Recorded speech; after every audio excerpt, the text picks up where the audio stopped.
Welcome to Drew Manchu's Comic Book Reviews. I'm your host, Drew Manchu, and today we're going to be taking a look at The Punisher, issue number 15.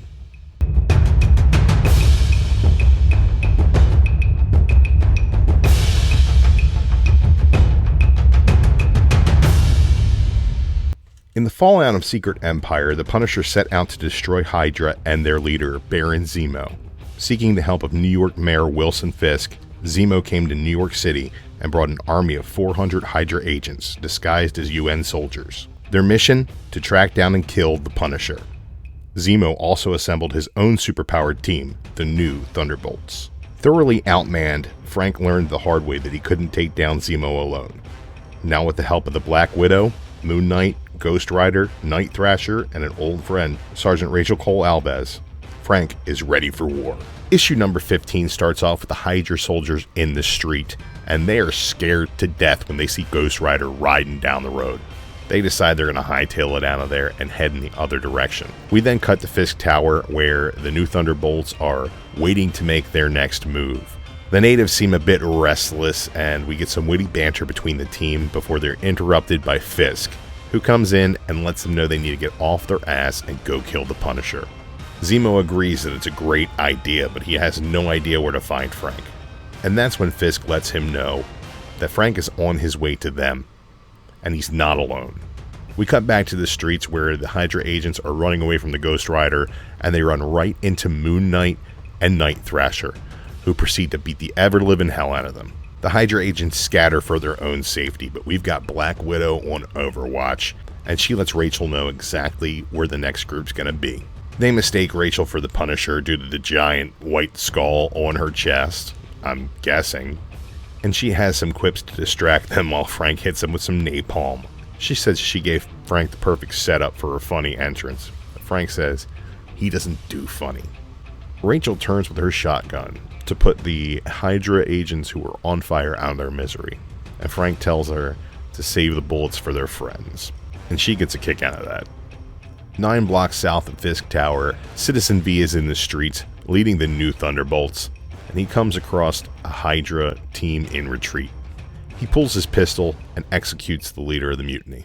He reveals himself to be Baron Zemo, and all of Hydra decides to turn around and face their problems head on. Speaking of head on, Zemo is leading this legion of new heroes, Hydra soldiers, and a tank down the streets of New York City. And Frank decides it's a good idea to take that head on.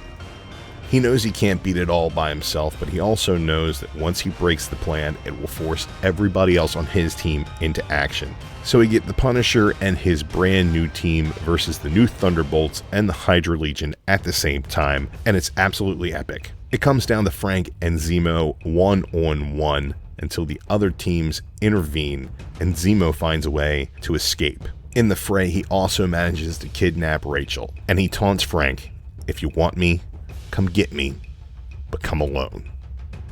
I've loved Rosenberg's story on Punisher since he was wearing the War Machine armor. This guy knows Frank and gives him a really great opportunity to shine in these books. I also love the formation of this team to fight Zemo and the new Thunderbolts. Moon Knight has some great interactions in here. I always love Night Thrasher. He's the most 90s character ever. And while Ghost Rider doesn't get a huge chance to shine, Rachel as this new female Punisher is absolutely great. And we get Black Widow hanging out on the roof calling the shots. So this is kind of a cool deal. The interactions with the new Thunderbolts are absolutely hilarious. Lots of really great personalities there. And Rosenberg does a really great job on writing these team interactions. This book is absolutely brutal, but I found myself laughing out loud at it. It's genuinely funny. And issue number 16 is going to be the final issue in the run, so I'm really excited to see Frank show off with Zemo one last time to settle this whole beef. Even though I enjoyed the team dynamic here in this book, I think that this story needs to end one-on-one.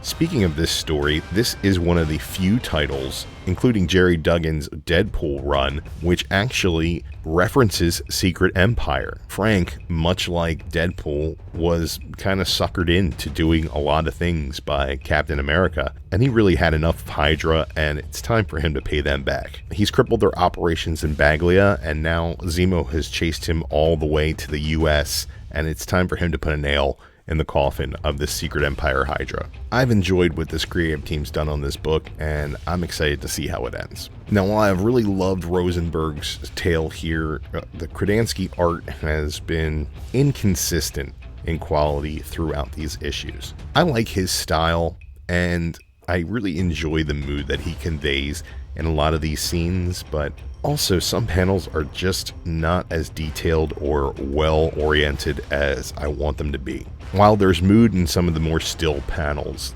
there's just really no life to the action. Antonio Fabela does a great job on the colors, for sure, and I do like the overall design of the book. It's just panel to panel, it's just nothing special. But story-wise, I've really loved this arc. I think the writing is really great, the dialogue is fantastic, and if you're a fan of the Punisher, you should be a fan of this series. I recommend picking it up all the way back when he was wearing that War Machine suit, frying people with his napalm launchers on that thing. So Frank's a badass, and this was a good run. I'm excited to see how it ends in the next issue. I'm definitely going to be picking it up. This gets a 3 out of 5 for me, guys. It was pretty darn good. Picking up the next issue, but the art just doesn't do anything for me to push it to that next level. I hope you enjoyed that video. If you did, make sure you hit that like button, give us a subscribe, and hit that notification bell. That way you know anytime the Comic Core is going live. Alternatively, if you'd like to support us monetarily, you can buy some of our Comic Core t-shirts. They're available on our TeePublic store. Click the link in the description below, or just go to the TeePublic website, type in Comic Core, and then shop till you drop. Do you have a hot date coming up? Maybe a job interview? We're putting up new designs all the time. You can check out this Drew Manchu Bebe t-shirt. Impress your friends, your neighbors, and potential employers with your style. They're available in a plethora of different colors.